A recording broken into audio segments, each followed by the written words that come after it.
Hi everybody, I am Susie. The video I created for you today is a compilation video. It also includes journal entries that I wrote on trail and also watercolor artwork that Robert painted while on trail. And those are both sourced from our book, Travel Write Paint. If you enjoy this video, let me know in the comments below. Also, Robert and I are doing a live chat tomorrow at 11 a.m. Eastern Standard Time or 9 a.m. Pacific Standard Time. If you'd like, you can join us as we discuss some of the scariest situations we faced on the Pacific Crest Trail. Thank you so much for watching, and I hope you enjoy this video. We got frost on our tent. Ooh, got some coffee going here. Never ending process of filtering water. And here we go. I need you more than ever. May 26th, 2024. The terrain has changed and the trees are ruby dark, their trunks twisted as if wrung out by the wind. The pine needles grow in tiny clusters, and we are surrounded by large white boulders, sand, and snow. We hike close together, though there isn't much talking, because we climb up to 11,000 feet and the snow begins. Wow. Hiking in altitude feels like a weight sitting on my chest. My heart races easily, and the climbs become even more intense. At one point, we stop to put on our microspikes, and this helps for the long miles of snow. It is harder to hike on slippery snow, and we move at a crawling pace. We are all grateful when the trail changes and the snow patches turn to sand.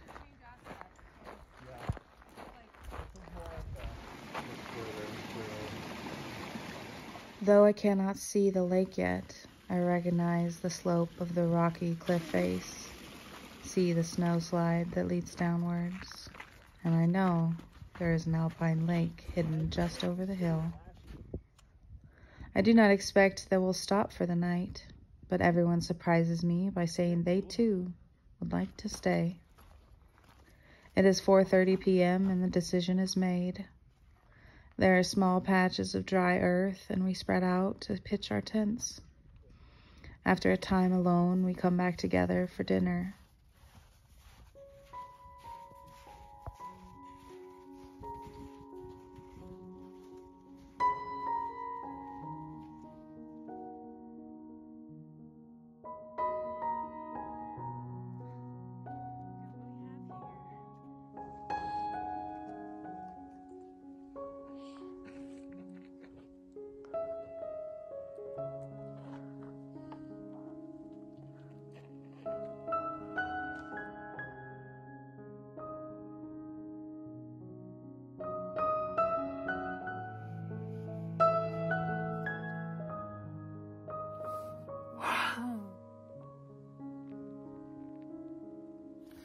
Day 55.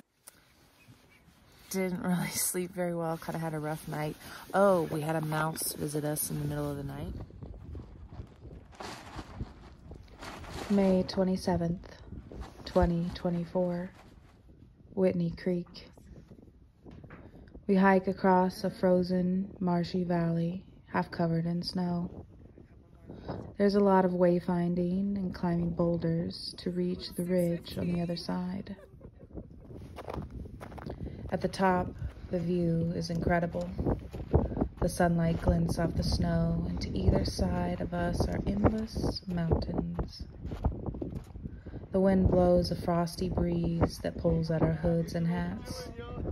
Even with my gloves, my hands stay cold, and all this adds to the adventure, making the experience all the more raw and real. When we hike downwards, the wind ceases, and eventually we strip our warmer gear in layers. The snow turns slushy surprisingly quickly, and we all realize we will have to get up much earlier to summit Forester Pass. Doing just a little bit of wayfinding. Needed a little break after that rock climb. Oh my good Lord.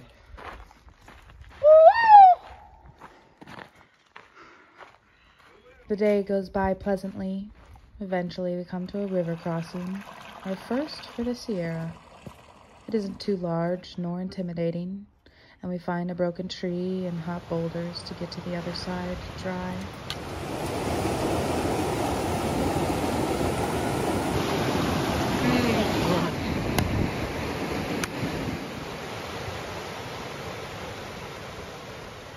We have lunch, basking in the sun.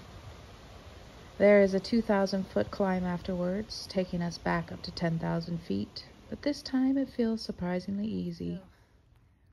There is a switchback, tricky, covered in snow as we hike down the mountain. It is difficult enough that we wait for everyone to get down before moving on. One more river crossing marks the end of the day. This one is easy, the water only meeting our shins, so we all take off our shoes to wade across. The water is frigid, the feeling of liquid snow, but it feels so good on my skin and feet, and I stop to wash my legs. There's a green, marshy valley with the river we have just crossed snaking through it. In the distance, we get our first glimpse of Whitney, and it looks deceivingly like the surrounding mountains. The sun begins to set, and all the snowy peaks are highlighted in a glowing orange.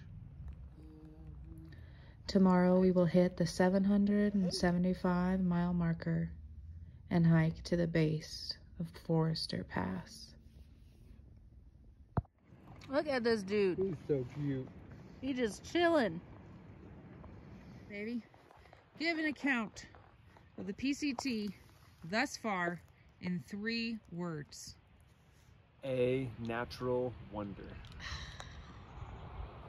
Good morning, day 56. Feeling so good. Just waking up to a beautiful morning.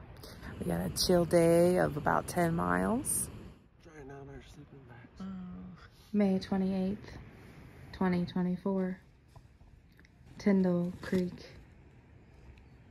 We all sit in the sun, the same place as yesterday, watching the morning light reflect off of Whitney. Today is a shorter day with no looming dangers ahead, so we hike separately and leave at different times. Robert and I hike the afternoon away, passing the others as they stop for lunch. We eat a spoonful of peanut butter, then move on. We are rationing our food for tomorrow. We hike up and over Bighorn Plateau, 11,500 feet, and the views are indescribable. It feels like a different world, surrounded by snowy capped mountains as we hike on a plateau of snow. There are patches of brown grass where the snow has melted. A marmot runs across the trail, driving into one hole, then another. I have only ever hiked this high in altitude once before. I know that I will never be able to describe what I see. It is beyond breathtaking. The blue-gray mountains frosted with snow as far as the eye can see. It is the feeling of being on top of the world.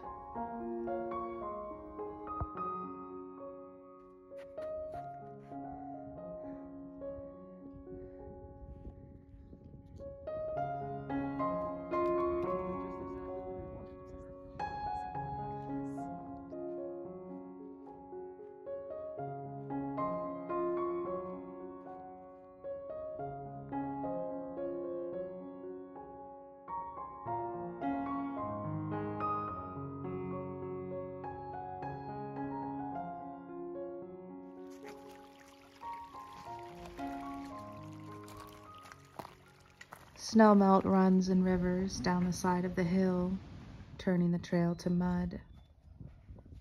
Just before camp, Tyndall Creek.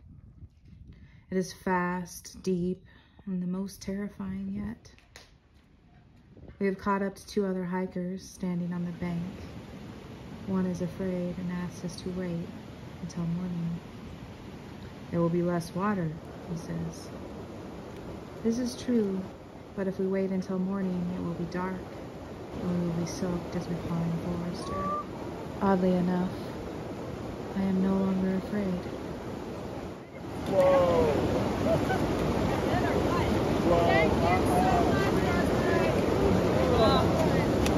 Oh, Lord have mercy. We are officially setting up tents and camping. The official leave time is 3 a.m. Somewhere gave everybody some Benadryls, so we're all gonna pop a Benny